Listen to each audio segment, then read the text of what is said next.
Good evening, everyone. This is the 82nd episode of Talatoks. Our astro quest for tonight is to find out whether even cities, countries, have astrological charts and what can we learn from these charts.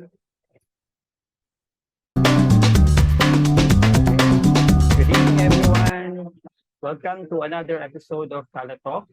Tonight we have special guests from the north, from Baguio, the city of creatives. Later on, we will discuss the chart that we can use to study the nature or even the fate of Baguio City. So, welcome everyone. Welcome po. And let's welcome muna itong ating mga regular hosts. Let's welcome Jamila. Hello, Jamila, who is, by the way, also from Baguio. Hello, Jamila. Hello. Yan. Hi, Jamila. Video is fine. Hi. Okay, hi. Sige. And one of our astro friends who's always involved with some of our projects. Hello, Pat. Hello po. Good evening. Hello, oo. Pwede na ba? Okay. Yeah. Okay, so Kat is also from Baguio ka ba, Kat, or sa Benguet? Born and raised geographically, pareho lang naman yan, di ba? Okay. I mean, well, Baguio is in Benguet geographically. Pero syempre dahil chartered city siya, kaya mabilis kitang sagutin, Resty, kasi I got asked that same question last week. Sabi ko, geographically pareho lang. I mean, we're in Benguet, but syempre since the Americans came, chinarter nila yung city, blah blah blah. So yun. Okay. So tama, you're the right person yan who can help us regarding that matter. Okay, Sige, and our special guest for tonight, aside from Kat, si Kat naman kasi member ng Astro Friends, si Kat pero ngayon ka na, Kat. Nakinig ako nung Mercury retrograde Talatoks last week. Last week. Sige, mamaya ikaw naman ang pagkukwentuhin natin. Okay. Sige. Okay, and our special guest for tonight is Bumbo Villanueva, a sculptor who is now based in Baguio. Hello, Bumbo. Hi, good evening sa inyo. Good evening. Hello. Ganda ng background mo, talagang create. Sige, so Bumbo, this is your first time to be here sa Talks, So just to give you an idea, Okay. Sa Talatoks, we discuss different topics. So ngayon, ang topic natin is Baguio as a creative city. So we'll get some inputs from you, artists who are based. Siguro isang question. Were you originally from Baguio or lumipat lang kayo? Lumipat lang kami dito, Resty. We're originally from San Mateo, Rizal. Okay. So anong year yan? Anong year kayo lumipat? 1998. 1998. Okay. Okay. And then you consider Baguio as parang talagang it's a new home for you. Do you think naging helpful Baguio per se sa development mo as an artist? Okay, sige. Balikan natin mamaya yung topic. Thank you for that. Keyword is yung energy. So may iba nga bang energy. So siguro masasagot natin yan through astrology. Okay, so hello Luan. Let's welcome muna si Luan. Hi Hello everyone. Luan. Okay, lahat mayroon tayong internet problem. Pero anyway, sige. Let's go on. No problem with that. Expected dahil Mercury retrograde. Sige. May keyword na nabanggit si Bumbo, our sculptor guest, Tapos siguro balik natin kay Kat, Tapos let's also ask Jamila, regarding that energy, Kat, certain kind of energy sa Baguio or sa Benguet in general, that we can consider as sort of conducive to the works of artists in general. By the way, ano nga pala yung art mo ngayon? Alam ko photographer ka. Yeah, I was a Pero photographer. ngayon, ano ba yung ginagawa mo? I do natural dyeing, I do textile design. So yun, that kind of thing. About energy. Teka, Mm. I spent more years in Manila, Mm. 30 years, more than I spent here in Baguio as a professional. I relocated back kasi sa Baguio, Benguet area noong 2021. Okay. So, yung energy, although my brother's an artist, my brother-in-law is an artist, and they're both based here, hindi ko alam if that is an energy or it's really that's really kasi yun ang fate nila. Ewan ko. So, I mean, I'm not going to peg yung ano Okay. na ito yung energy. Yeah. Pero can you say na conducive nga? Conducive na sa work mo, for example? Yeah, I think conducive sa work ko ngayon because I have space, tahimik. Kasi noon, I just lived in a condo, maliit. Hindi naman maingay yung mga kapitbahay ko, but still, now I have freedom, space, at saka, yun na nga, I can work quietly. Okay, sige. Thank you, Kat. No? Balikan natin yan. Ano? Sige, so yeah, let's ask muna si Jamila, who I think is parang 2 years or 3 years, no? Can you feel that sort of different kind of energy na in your case siguro kung conducive ba sa learning in general?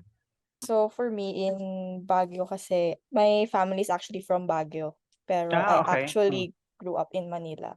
So now bumalik ako dito sa Baguio for college. For me maybe it's different for others, but for me it's a very conducive space naman for learning. I don't know kung may energy or something, pero siguro many factors at hand, yung climate, ganun. Tapos compared sa Manila, yung transportation is relatively easier and cheaper. So perhaps those things. Okay, sige. So, well, at least sabihin natin maybe because I think Bumbo is also a meditator. Bumbo, is that right? Bumbo na dyan sa session road, no? So I saw you readying for a performance, no? Tapos yung dala mo, no, yung sculptor ng something, no, na meditating, parang phoenix ba yan or something, no? Parang red or no? So I assume na you're also a meditator. Hindi ako yung strict na na meditator, no. Siguro influence lang performance, installation.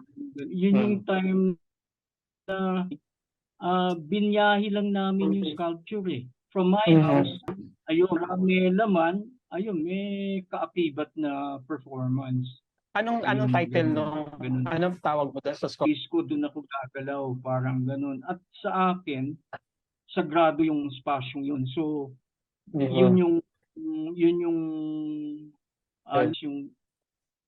okay, yung and your art, no? Okay, so I ask nga kung if you are a meditator nga, kasi sabi mo nga, you feel a different kind of energy dyan sa Baguio, no? Which might be connected yan, no? Either with that piece, no? Itong Lotus Deva, or if you are sensitive, no? As a energy. No? So anyway, sige, let's ask our astrologers naman, no? Sa astrologer's point of view regarding Baguio itself. No? So one technique that we use is the so-called inception chart, no? Or kung kailan nagsimula itong isang bagay, no? So in this case, parang sa astrology, parang everything that begins, no, merong chart. And then from the chart, we can see the nature of something, at we can also see something, no, in the future, no? For example. Sige, so let's ask Luan, would you like to post yung chart ng Baguio, chart as chartered city? Do you have the date? I think nakuha na-post ni Althea, you as a Virgo city. Virgo ba ang Baguio? No, September 1. What are you saying? Yeah. Okay, sorry. September 1, yes. What can I associate ba? Holiday, yun lang. Sorry, napakababaw kasi nga I didn't spend so much time na parang always basta pag sinasabing pag September 1 matraffic. Huwag kang lalabas or yung mga usual practical things, yung gawin mo na lahat yung gagawin mo if it's September, tama. Yun. Okay, sige. Wala akong masyadong association except even elementary namin, hindi, nung 70s yan hindi naman ganun ka, I don't remember it as being, mas pa yung St. Louis, yung the founding day, more than yung we celebrating the Baguio Day. Baka itong mga younger generation na, baka sila, Jamila, they might be more, dyan. Siguro may connection ito doon sa, di ba yung after the earthquake na parang may building, no? Process na nangyari doon, 1991. promote na nga itong culture, no, ng Baguio. Kailan ba yung Baguio as a creative city? When was it declared? 5 years ago ba? Jamila or Bumbo, do you have an idea when Baguio was declared as a UN creative city? Kakaalala ko lang, siguro mga 3 years ago, before the pandemic, parang ganun. Okay. So recently lang pala, no? Recently lang. No? Okay, sige. 2017. Kakatingin ko lang. 2017. So, 3 plus 3, 6 years, no? Okay. UNESCO. Oo. Okay.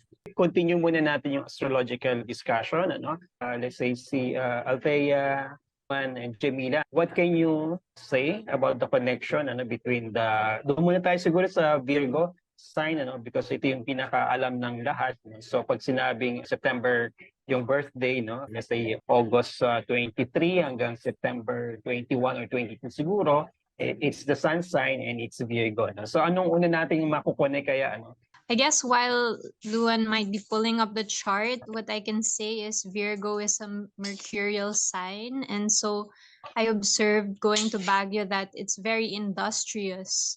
A lot of people sell their goods, their homemade goods and stuff like that. And you can walk around the city and you'll be visiting several places na.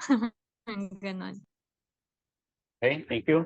How about si Jamila? Can you find some association between Virgo, the sign, and the Baguio experiences? Personally, yung naisip ko with Virgo in Baguio in relation to arts, usually naisip ng mga tao sa Baguio, well, one of the associations is yung textile or more indigenous textiles. Tapos when you look at these weaving and textiles, there's something mercurial about it, yung very intricate, very detailed process of making something. So that's one thing that I associate probably with Virgo and Baguio. Si Kat, by the way, no, she does some form of textile, no, using textile dyeing. Meron ka bang mga knitting, weaving, or what, Kat?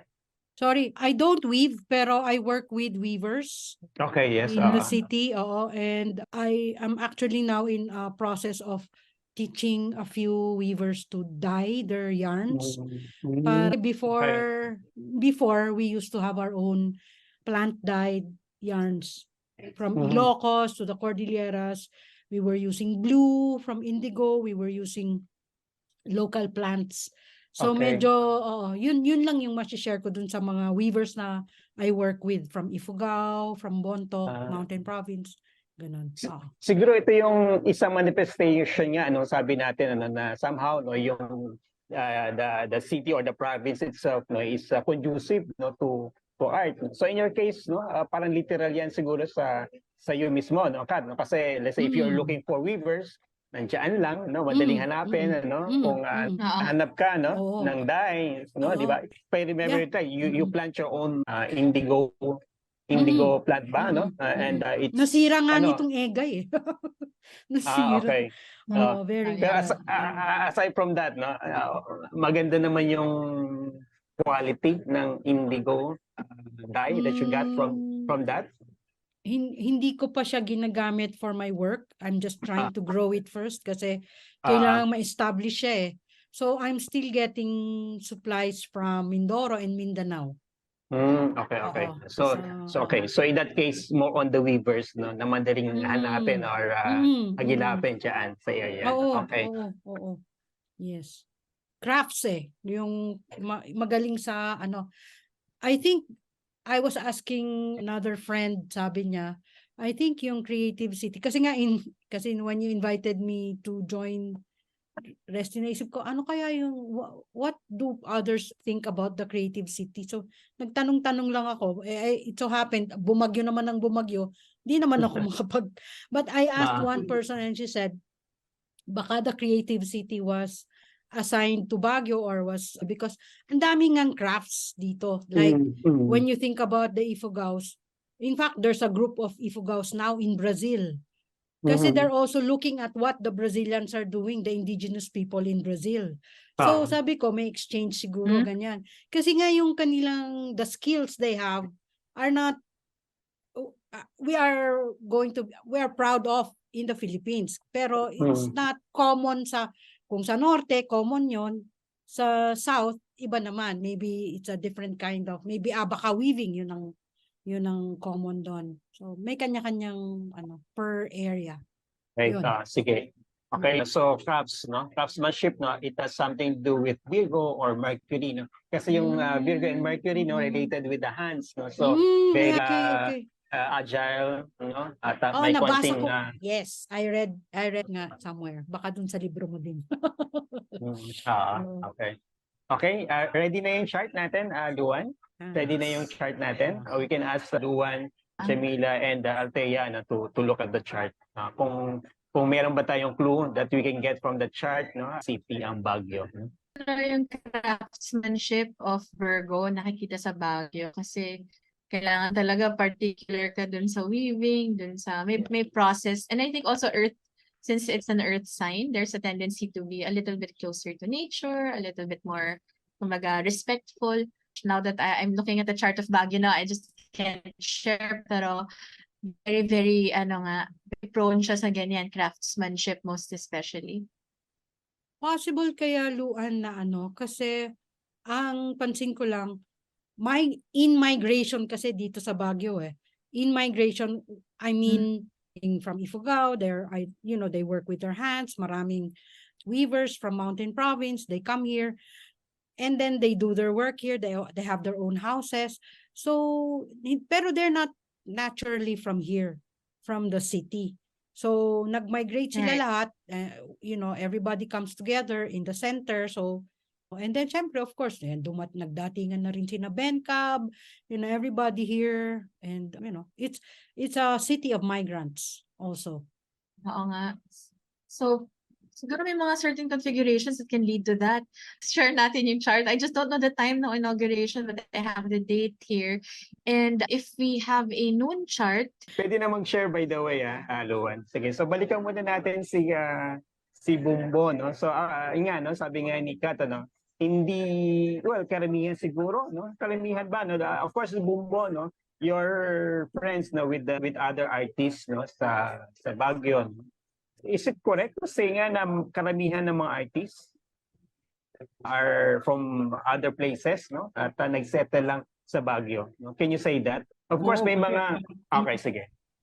Tama yung sinabi. Kahit nakahubad ka pa rin. So, ito perfect. Kasi may times na pag super lamig, pag ganun.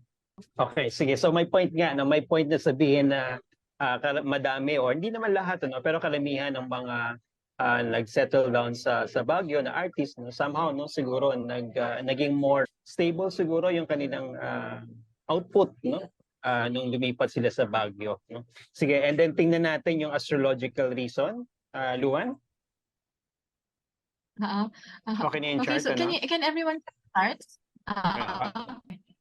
Right. Hopefully my internet holds. Naglumipat na ako sa data. Tingnan natin. But looking at the charts here, this is just a noon chart. Makikita natin that yes, Baguio has a Virgo sun and meron siyang conjunction with Jupiter, which is quite expansive, of course. So pag magdidikit yung sun and Jupiter conjunction, it's more like it makes everything bigger dun sa themes ng Virgo, especially kung saang house, but we can't see it here. And of course, Virgo is craftsmanship. It's all about an earth sign din. So may because when you think of Virgo, it's not necessarily too ostentatious. Very natural. May ganong tendencies. And pag meron tayong Mercury and Venus also in Libra, this is a very strong configuration. So Venus is very strong. Nasa home sign siya ng Libra. Libra is all about, Venus is all about arts, and it's all about creativity, all about, aesthetics. And then Mercury is also about words din. Pag magkadikit yung dalawang yan, a tendency for writers, for masarap magsulat. Maraming mga lumalabas na mga ideas. So siguro I'm remembering si Resi, she would go to Baguio to finish a deadline. So may talaga, mga conducive energies talaga to just sit and write and think, I think. Okay, thank you for that, Luwan. Ano? So aside from, nabanggit kasi ni Luwan nga, no, itong Mercury is also highlighted. No? So Mercury is more of the writers nga and poets. No? May mga kilala bang writers, poets na nag-settle sa Baguio? Jamila, you can also answer in case you have an idea. Pero for example, no, yung bookstore, The Mountain Cloud, no, is very Mount successful, Cloud. no? Mm-hmm. Very successful, ano? Yung, can I say something, Resty? Yung Sure. yung mga may-ari ng Mount Cloud bookstore, sila Padma, sila, they're originally from Pasay in Manila. Oh. Yeah, but they relocated, I think, in the 80s or even late 70s to Baguio, and then they built the Cafe by the Ruins. Sila rin wow. yan. Yeah, si Mrs. Adelaida Lim, who happens to be the chair, I think, of the Baguio Creative City. Wow. And who used to be very well known siya sa Manila. Then she relocated her family, her 2 daughters, dito sa Baguio. And then the daughters, si Padma and si Fifi, they put up the Mount Cloud in 2013. I think 2013. Yeah, they just also celebrated their anniversary, parang ganyan. Yun lang yung. So they're also migrants. Okay. Makikita natin yung areas. Siguro which one? Alin ang titingnan? I'm sure makikita yan sa chart kung bakit nag-a-attract siya ng migrants from all over. Kung bakit kung Okay, Pisces. We are going to look more collective. I think Pisces is the sign, because Pisces is the sign of the ocean. Parang, di ba? All rivers flow into the ocean, which is somewhat similar doon sa geography ng Baguio, parang ng Baguio, let's say La Trinidad or let's say Sagada is higher, so parang nasa gitna ang Baguio Valley or Bumbo. Ang La Trinidad ang valley. Okay. Pero Baguio is at a different 5,000 something ba above sea level? Okay, Baguio is a plateau. Plateau, okay. Flat area on top of a mountain. Okay. On top of a mountain. Okay. In that sense, nagagather yung chi in the environment. So yan, that's the feng shui part. Pero in astrology, I think that's the moon in Pisces. At kung ano yung nagagather niya naman is actually, I think, symbolized by Venus in Libra, which is the creative people nga.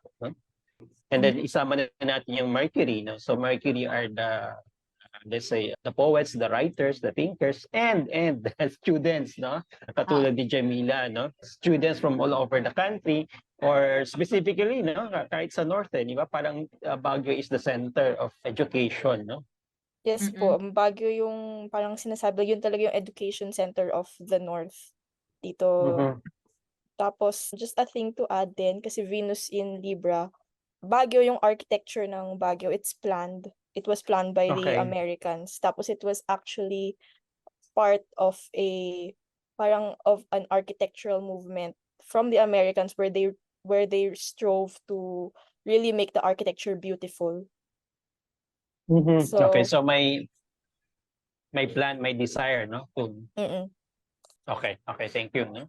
And of course, that's Burnham, Architect Burnham. Sige, so yung sa mga astrologers natin, can you check yung chart ni Burnham? Sige. Paki-check yung birthday niya. And then Thea, would you like to add something doon sa chart ng Baguio? What can you highlight? I would say, I think it's a melting pot talaga for artists because it's quite special to me. I met particular musicians there. And then I think I found my creativity there also. That's when it kind of exploded. Parang the energy nga flowed talaga. And the conversations seem easygoing. When you meet people, people are friendly. So there's that strong Venus component there of people being able to relate to each other well, I think, with Venus in Libra. And Okay. ano pa ba? Si Kidlat Tahimik po, I think Virgo yung approach niya to art also, given that he it's like he talks about kapwa, and which is parang the natural part of the person, just and Okay. some things I can associate with the chart. Yeah. Na-search ko yung chart for Burnham. Ah. So, August 6, 1925. So, it's a Leo. Hindi. Tapos, He's older. Kasi kung yung architect mismo, anong birthday niya? no, the Burnham Park. Pero hindi ko pa nakita yung... Yan, sige. Check. Burnham. For the architect Daniel Burnham naman, he was also a Virgo. Ayun, okay. September 4, 1846. I will try to... Good, no? Na-establish natin. Virgo nga is very important. No? So, yung the one who decided, no, the city, no, was actually a Virgo. No? So it somehow, no, parang it's my connection, no. The city was planned, no. So mentally, no, or drafting the architectural plan of the city. So may plan, no, may actualization, and no, may the manifestation, merong element, no, ng Virgo, no? Among other signs, no.